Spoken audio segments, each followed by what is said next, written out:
why don't we have the roof in here for the, and then it makes it in. Or why don't we have the upgrade to 202 in here? Because that it's going to take at least 5 years to get funding for it and the plan's done and stuff like that. If you're going to relieve congestion on that road, you got to plan for it 5 or 10 years in advance. Right. I mean, road improvements don't happen in 1 or 2 years. I mean, the Chambersburg widening that we're talking about and doing now, and that was 7-8 years ago when we first started talking about that, right? So it was.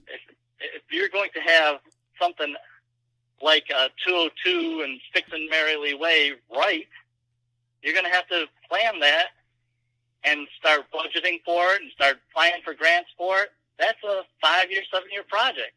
So if you don't have something in there that shows, hey, we're going to try to do this in Merrily Way in 5 years from now, that means you're not doing it for 10 years. And that's what they're talking about now. Putting that. I thought I heard, could be a work session or two ago, they were talking about getting traffic studies in for Old Troy Pike right there. If I remember correctly, it was like a $40,000 deal. I don't quote me on the number, but that's from what I remember offhand. I don't think that's what. I think they raised the limit to the company that they were contracting that for to $40,000 because they were been doing other things. The traffic study that they were talking about was $15,000, and now you're catching me off guard, so my numbers aren't probably right either. But it wasn't $40,000 for this one traffic study. It was not to exceed to this particular company. So that company's already done $25,000 work in other things, so they needed to raise their not to exceed limit for them. So a $15,000 traffic study is not going to redesign all of 202 in that way, right? And what I'm talking about isn't really a patchwork kind of thing that you do. I'm talking about a multi-million-dollar plan for that area to make it so that people can get in and out and through effectively. So there's two things you know what I'm saying? Right. Understood. There's two things that I haven't heard much talk about. I don't know if you've heard anything. That you spoke on the 2025 plan earlier. I haven't heard much on that, and it's only 2019. And I haven't heard much about the Brant Pike revitalization. Have you heard anything about that? Are those two things dead, or I don't know what's going on with that. Do you know anything on that? The 2025 plan was a hyped up thing in order to get the levy passed. All right. It didn't really mean anything, which is why I got in trouble with Schomer on that too. And his, and my cursing at the priest. Oh. That made the news as well. Yeah. I remember that. Yeah. And all that stuff. That priest is now really in jail. Make any sense. Yeah. But that 2025 plan didn't make any sense. It was just the kind of push button things that got people to vote for the levy. I mean, that's all that was. And, it included building a fire station, right? So part of the 2025 plan was building a fire station. But things that bothered me was to say, hey, we're going to keep the police levels the same, right? You can't keep the police levels the same. You needed to increase the police levels, right? But to say that you're going to keep the police levels the same, I don't know. So no, I just consider that a marketing plan, and that's the kind of deceptive deceit that I talk about, or deceptive spin that I talk about that bother me. That I think when we talk about the other successes, that we didn't have as much of that when I was mayor as you got definitely beforehand. And now that we see now, I mean, I can hardly listen to I can hardly listen to a council meeting and go, oh my goodness, how can people bite off of that, right? It's sloganeering. I've talked about and then that. the Brant Pike revitalization plan, I've always had heartburn with that too, because that grant was initially supposed to be like a south of I-70 revitalization plan, and I felt it got bogarted into this Brant Pike area where all you wanted to do was redo the Huber Center. So, you had some good points that came out of that with how to redo some walking intersections and stuff like that. But other than that, they talk about on-street parking for Brant Pike. It's like, who thinks that's a good idea? Or silly things like, we need a clothing section with boutique clothing stores on Brant Pike, because if you group them all together, then more people will come to that area, because they got a whole group of them, like Miller Lane's all restaurants. You go to Miller Lane. Right. It's like, well, that's nice, but you already have, and if you count them at that time, you already had 11 clothes stores over there by Kohl's, Marshall's, Justice. You already had a clothing district. Why are you planning a clothing distance on Brant Pike instead of having one where you already have all your clothes stores? Right. Right. So the Brant Pike revitalization thing was just a bogart. Somebody bogarted the idea, which was supposed to be initially a grant to help all of south of 70, and turned into somebody's pet project. So with that, you take the good parts that you could learn from it, and you make what you can in other parts of the city from that good idea. But for the most part, I hope it died, right? Because I don't want to make my 15-minute commute to work into a 35-minute commute to work. Nobody which does. Is what which is what the plan actually turned out to be. So I'm hoping that it does die. But then you see stupid things, right? Like the mast arms for the intersection, right? Okay. $390,000 to convert the wired stoplights into mast arms, right, on Brant Pike. Are Really? they You don't broken? have something better?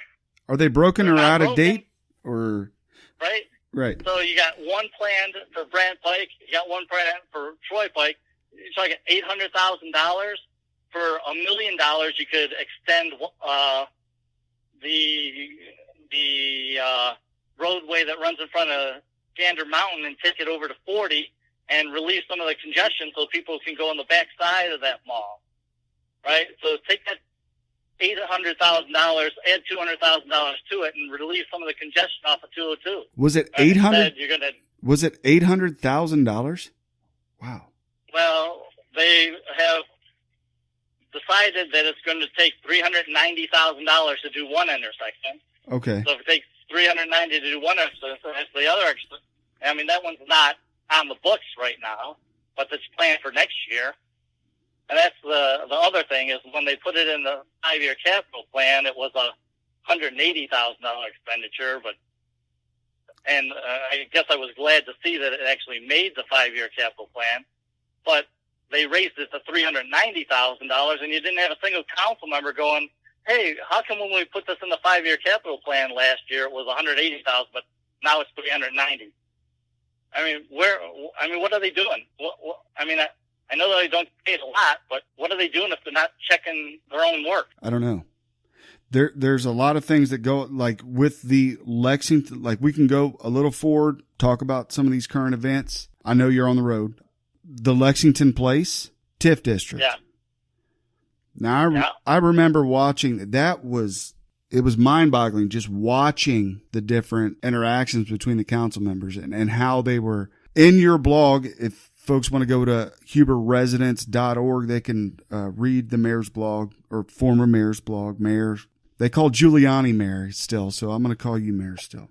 But so they talk about, you use the term blackmail. I said something else. I can't remember, but they were talking all around and arguing back and forth with each other on how to bring the schools in and different things like that. What are your takes on the Lexington Place TIF district? I have a lot to say about that, and I think what we really should concentrate on, even though I could talk about the goofiness that's going on there, right? What we really should concentrate on is why it's not in place right now.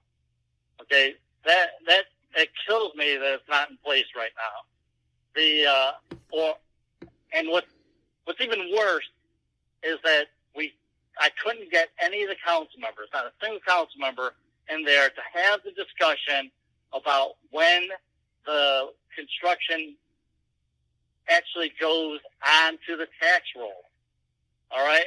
Because I don't know. I called the auditor's office and had a conversation with a lady there, and I got the impression that they do it twice a year. They do it on the 1st of January, and they'll do it on the 1st of June. Okay? Mm-hmm. So, just like the half the taxes, right? And that's kind of consistent with what Donnie Jones had us doing, although he was mostly concerned with making sure it made it before January 1st. All right? So if you recall, the last few TIF districts that we've created, we had special meetings called for the last week of December or thereabouts, so that we could beat the January 1st deadline, because if you didn't beat the January 1st deadline and they built the houses before that, then you lost all the TIF money for all the improvement. Right? So the impression I got from this lady that I talked to, and it was a decently long conversation, she was nice about it, but I was having a hard time following what she was trying to say, is that those dates are according to the half, and it'll be June 1st, and it'll be January 1st. So anything that they'll do an assessment for that's built up there can make the tax rolls on June 1st. So we know that there's been a lot of progress for building houses in that area over the last 6 months. So, I counted 18 houses, I think, on there, and then I got an email from somebody else that said, well, you aren't even in the area where they're building other houses, right? So they could have 20 or 25 houses under construction that will go onto at least partially onto the tax roll on June 1st. So if they would have created this TIF before that time, they wouldn't have been on the tax roll. But now that they're going to miss that date at the end of next week, they're going to lose all that money. All right? So there are 18 houses already built. I thought now if I'm going off memory. Did you watch my video? I have not. I just pulled it up. It was two or 3 weeks ago when I went in there and counted houses, and they're not all built, but a lot of them are under construction. So the auditor will put a partial construction bill in there too. So that was the part that got me confused when I talked to the All right, you're breaking up again. All right, so we're back. We took a minute. So you were discussing the Lexington Place TIF district and how you feel that it would best work. Yeah. So hopefully you can hear me, because that last little bit was broke up a little bit. But yeah, so it's hard to tell from my conversation with the lady how much is going to be assessed or how much construction is seen. But my point is, we haven't had a public conversation from any of our council members telling the city manager that he needs to give them a definitive answer of when these things go on, right? So that's the biggest issue that I have. The biggest failure that I see is that they haven't even required the city manager to tell them when these houses will actually end up on assessment. Because if they don't go on until January 1st, you got a lot of time. But right. if they go on June 1st, they need to have a special meeting this week and run it. Now, they couldn't do it if they didn't give the school 14 days notice, right?